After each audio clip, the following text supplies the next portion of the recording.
Tidaknya menunggu proses gelar ini diumumkan kepada publik.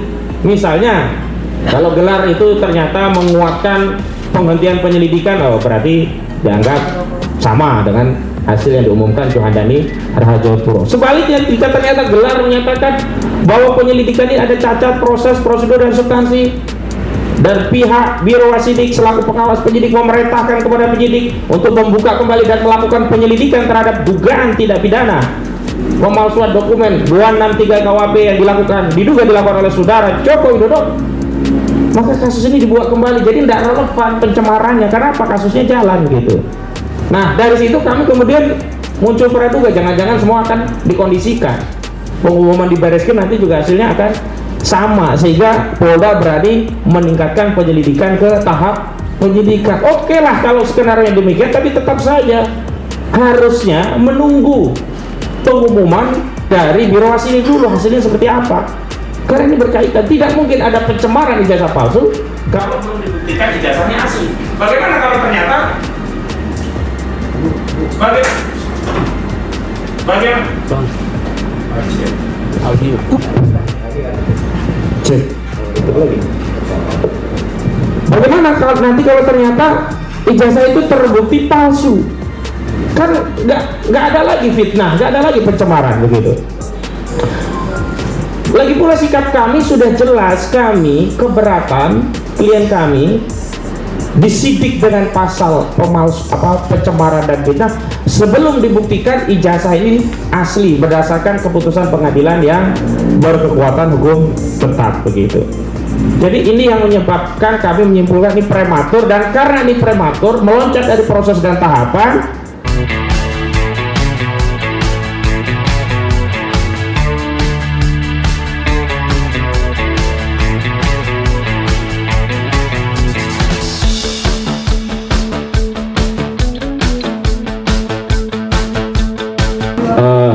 Sebagaimana kita ketahui bahwa pada Kamis 10 Juli 2025 yang lalu, Kombes Pol Ade Arisan selaku Kabid Humas Polda Metro Jaya mengumumkan peningkatan status dari tahapan penyelidikan ke penyidikan laporan terhadap klien kami Roy Suryo dan yang lainnya yang sebelumnya dilaporkan oleh saudara Joko Widodo pada 30 April 2025 yang lalu. Menurut Polda Metro Jaya, peningkatan status ini bukan hanya terkait laporan saudara Joko Widodo, tetapi juga sejumlah laporan dari Polres lainnya yang dilimpahkan atau dikonsolidasi oleh Polda Metro Jaya. Ada 5 laporan dari Polres yang lainnya, dan kami pernah mendapatkan undangan klarifikasi. Namun dari 5 laporan tadi, 2 dinyatakan gugur karena pihak pelapor tidak mengajukan klarifikasi saat diundang, dan 3 dinaikkan ke tahap penyidikan. Artinya ada 4 laporan dari total 6 laporan yang ditingkatkan statusnya dari penyelidikan ke penyidikan.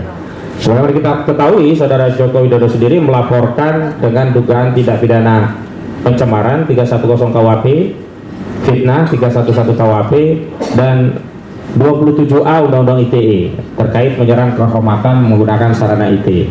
Namun di luar itu kami juga menyebut ini penyelundupan hukum ya. Saudara Joko Widodo melaporkan dengan pasal 35 Undang-Undang ITE yang ancaman pidananya 12 tahun penjara, juga pasal 32 Undang-Undang ITE yang ancaman pidananya 8 tahun penjara. Ini yang dulu sering kami sebut upaya untuk kriminalisasi, karena dimasukkan pasal-pasal tidak relevan dengan delik pencemaran dan fitnah dengan target kalau nanti statusnya naik ke penyidikan dan ditetapkan tersangka, polisi bisa menggunakan kewenangan untuk melakukan penahanan berdasarkan KUHP, karena ancaman pidana yang bisa ditahan itu minimum 5 tahun penjara.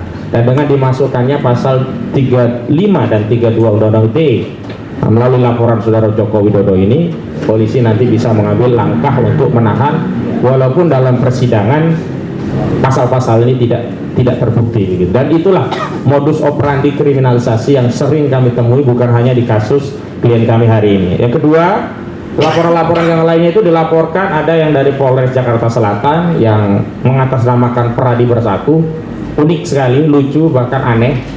Dia melaporkan diantaranya adalah kabar bohong, pemberitahuan bohong, 28 ayat 3 Undang-Undang ITE. Selain itu pidana sara, 28 ayat 2 Undang-Undang ITE, dan juga pasal 160 KUHP tentang penghasutan.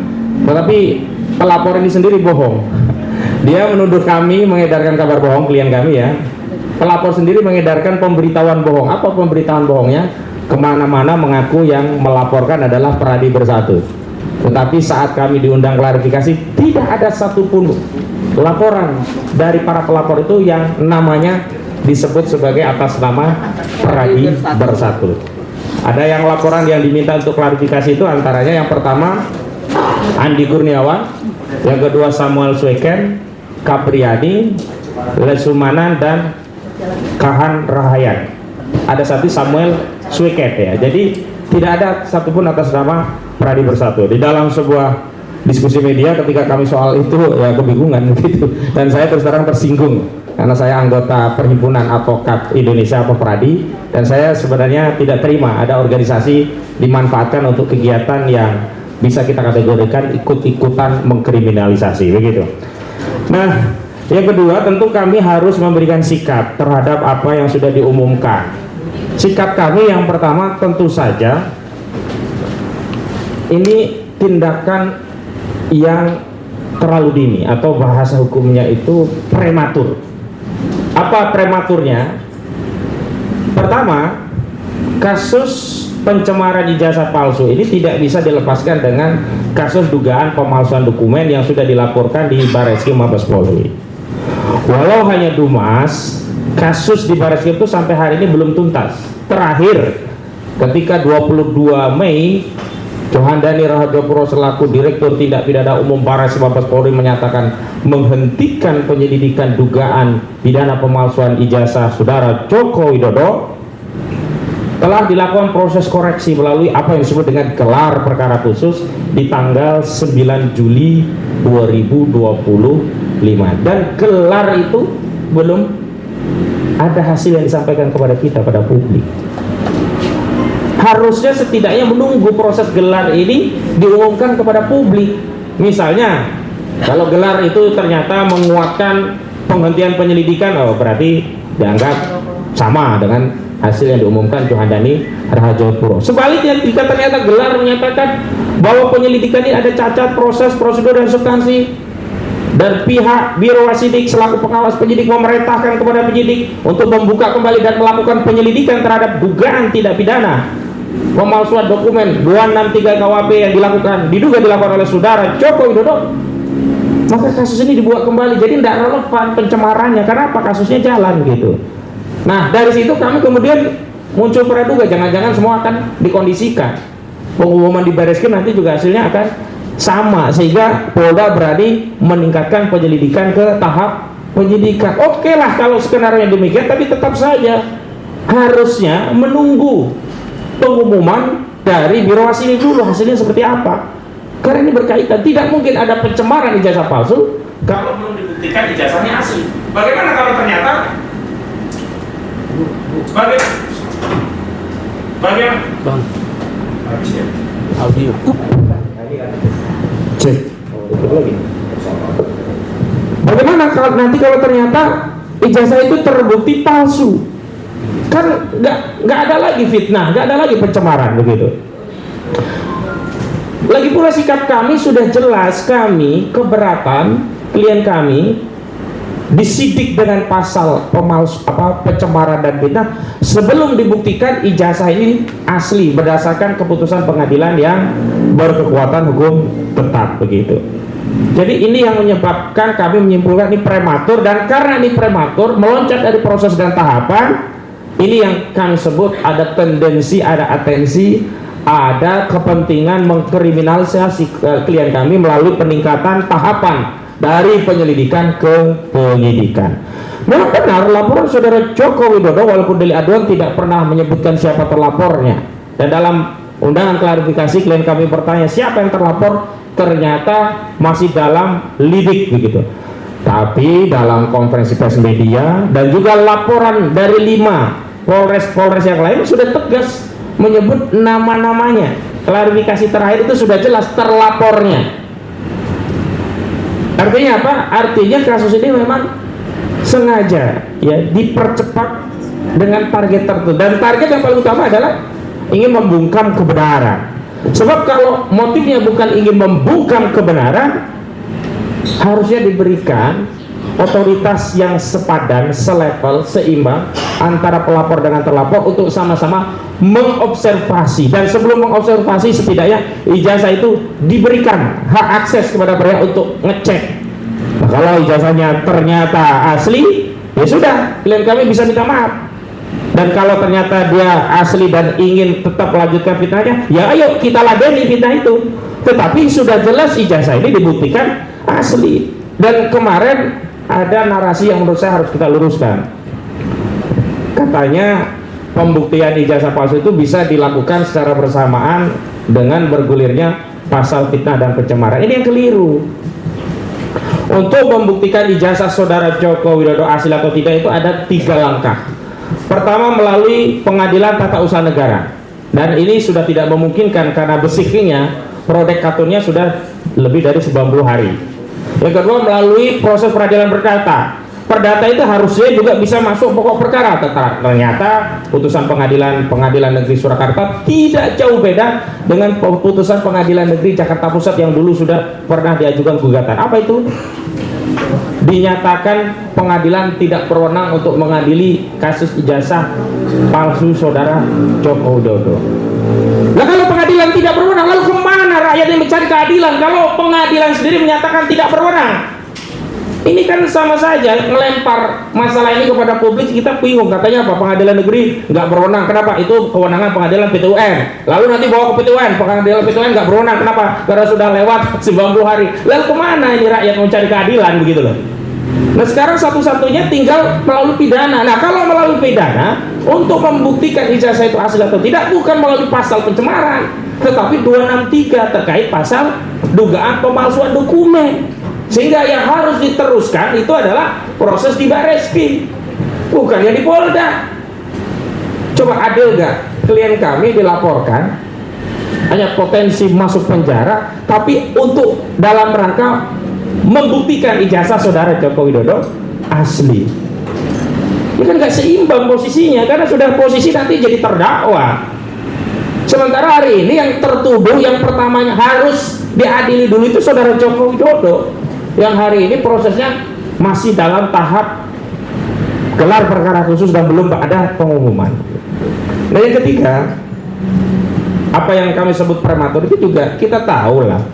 Ini kan sudah menjadi bukan rahasia publik ya, sudah menjadi pengetahuan publik. Kasus ini kan bukan kasus Roy Suryo dan kawan-kawan loh. Ini sudah kasusnya rakyat. Kita tahu saat konferensi pers Kombes Pol Ade Arisan Indardi ketika ditanya oleh media pelapor saudara Joko Widodo saat membuat laporan polisi apakah ya termasuk skripsi melampirkan ijazah asli, apa jawabannya? Fotokopi. Tadi sudah dijelaskan, fotokopi. Asli atau tidak Pak? Fotokopi. Asli atau tidak Pak? Fotokopi. Lalu pertanyaannya, bagaimana mungkin bukti dari pelapor yang hanya fotokopi kemudian segera dinaikkan tahapannya ke tahapan penyidikan, yang ujung daripada penyidikan itu akan ada tersangka. Harusnya kalau memang mau dinaikkan, ya ijazah saudara Joko Widodo yang katanya asli tadi disita oleh Polda Metro Jaya, dilakukan tes laboratorium forensik ya, lalu hasilnya itu baru dijadikan dasar untuk menaikkan tahapan ke penyidikan. Oh, benar ini berarti ada fitnah. Kenapa? Ternyata indikasinya ijazah ini adalah asli, begitu loh. Bahwa benar sudah ada uji laboratorium forensik, tapi itu di Barreskrim. Dan itu hanya Dumas, kepentingan uji itu untuk Dumas dan sudah digunakan untuk menghentikan Dumas penyelidikan. Tidak bisa hasil dari Barreskrim dipinjam oleh Polda atau disita oleh penyidik Polda untuk melanjutkan kasus dugaan fitnah dan pencemaran. Harus disita oleh penyidiknya berdasarkan LP-nya, LP saudara Joko Widodo itu, gitu loh. Lalu kami juga heran, sampai hari ini bertanya-tanya, walaupun kami sudah tahu jawabannya. Sejak kapan proses penegakan hukum akses terhadap bukti itu dengan pinjam? Hebat sekali saudara Joko Widodo ini. Kalau yang lainnya disita, Kenapa ada pembedaan terhadap saudara Joko Widodo? Ijazahnya tidak disita oleh Barreskrim, hanya dipinjam dan kemudian dikembalikan. Dan karena itulah saat gelar perkara khusus Biro Wasidik ya, Barreskrim tidak bisa menunjukkan ijazah. Kenapa? Barang itu cuma pinjaman, harusnya kan disita. Kalau disita, saat Biro Wasidik bisa ditampilkan, Pak Rosuryo bisa lihat dan ternyata asli, langsung Pak Rosuryo minta maaf, ternyata asli, selesai.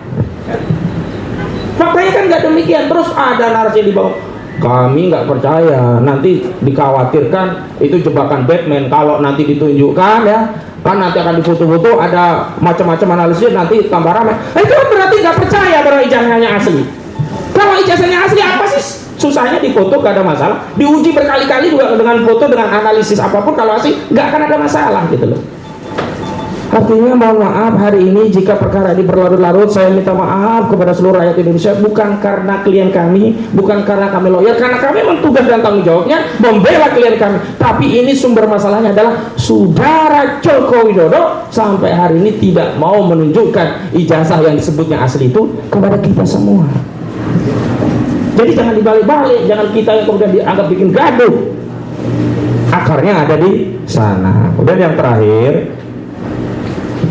kami menegaskan bahwa proses yang ada di Polda Metro Jaya itu sebenarnya repetisi, pengulangan terhadap proses yang telah dilakukan oleh Barreskrim. Apa itu? Ya, ini tidak ada transparansi, tidak menjamin kredibilitas, dan pasti tidak ada akuntabilitas. Dan itu yang dulu kami jadikan dasar untuk mengajukan proses permohonan gelar perkara khusus terhadap Dumas yang tiba-tiba gelar perkara sepihak oleh Barreskrim dan dihentikan. Dan hari ini Polda mengulangi gelar perkara sepihak. Ade Ari Sam itu menyatakan udah gelar perkara, tapi gelar perkara yang mana? Kami tidak pernah dilibatkan. Bukti-buktinya dalam lengkap, bukti yang mana? Semua sudah ada saksi ahli-ahli yang mana? Makanya kami juga akan mempertimbangkan upaya hukum yang sama sebagaimana sudah ditempuh di Barreskrim Mabes Polri untuk melakukan upaya permintaan gelar perkara khusus lagi. Kenapa? Karena terus terang kami tidak mempercayai proses prosedur dan tahapan yang dilakukan Polda, di mana kami tidak dilibatkan setidaknya untuk tahu ini loh tahapannya, ini loh bukti-buktinya, ini loh prosesnya, ini loh prosedurnya, ini loh dasar kewenangan kami melakukan penyelidikan, ini loh hasil kesimpulan dari penyidik terkait proses penyidikan, ini loh pemandangan ahli tentang unsur-unsur yang berkenaan dengan pasal. Kan nggak diberitahu. Kok juga bersamaan dengan saudara Jokowi pulang, seolah-olah ini kado untuk Jokowi. Pak Jokowi, ini ada kado, Bapak udah pulang, udah agak sehat mungkin ya, ini ada kado, tahapannya naik ke penyidikan. Nggak bisa begitu, hukum harus tegak lurus. Yang lapor siapapun, sekalipun itu yang melapor adalah mantan Presiden Republik Indonesia. Selamat datang Pak Said Didu. Mungkin Bang Tendri agak geser nanti ya, juga apa namanya, Bu Kurnia mungkin agak nyembil sana aja biar tidak ada perempuan di sarang penyamun ya. Nah gitu. Nah Pak Saidido di tempatnya Bu Kurnia aja. Di sini. Nah. Ya. Enggak, Bu Kurnia itu bisa. Nanti lewat saya situ ya. Lewat sana Bang. Bang ada akses dari belakang Bang. Ini resiko kalau terlambat memang begini Bang. Iya. Nah sebelahnya aja. Geser-geseran. Mungkin di belakang boleh kan iya. Oke. Masih ada satu lagi nggak? Mungkin ada satu yang geser untuk mengganti ya. Yang ini cukup ya. Baik, saya lanjutkan. Jadi ketika kami rencana mengambil upaya hukum untuk mengajukan gelar perkara khusus, itu adalah bagian dari proses agar apa yang dilakukan oleh institusi kepolisian yang kita sayangi, kita cintai itu benar-benar transparan, kredibel dan akuntabel, sehingga apa? Hasilnya bisa dipertanggungjawabkan kepada publik.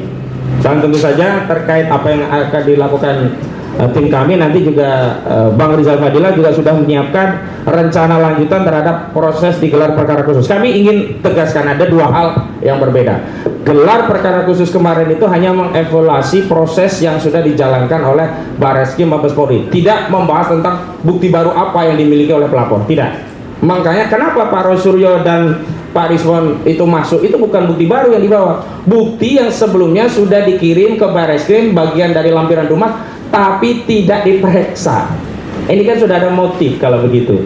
Hanya memeriksa sesuatu yang menguntungkan dari pihak Saudara Joko Widodo yang kesimpulan akhirnya adalah dihentikan. Sementara dari Pendumas ditinggalkan. Makanya kita minta gelar perkara lagi, lalu dievaluasi apa yang hasil dari Bareskrim, termasuk kita jelaskan ada bukti-bukti ahli keterangan ahli yang kemarin belum sempat diproses oleh Bareskrim. Jadi begitu, tidak terkait novum atau bukti baru ya. Nah, adapun terkait bukti baru, nanti Bang Rizal Fadil akan menjelaskan kenapa. Karena seiring dengan perjalanan kasus ini, ternyata makin kesini makin kita temukan banyak dokumen, keterangan dan selebihnya yang makin menguatkan bahwa ijazah Saudara Joko Widodo ini memang bermasalah. Saya kira itu saja penjelasan saya, dan mohon maaf Pak Nur Sam, untuk biar lebih tahu dulu mungkin bisa dibacakan dulu oleh Pak Samsir Jalil karena sudah jadi nanti. Setelah ini pembacaan dulu. Baik, saya kembalikan kepada Pak Nur Sam.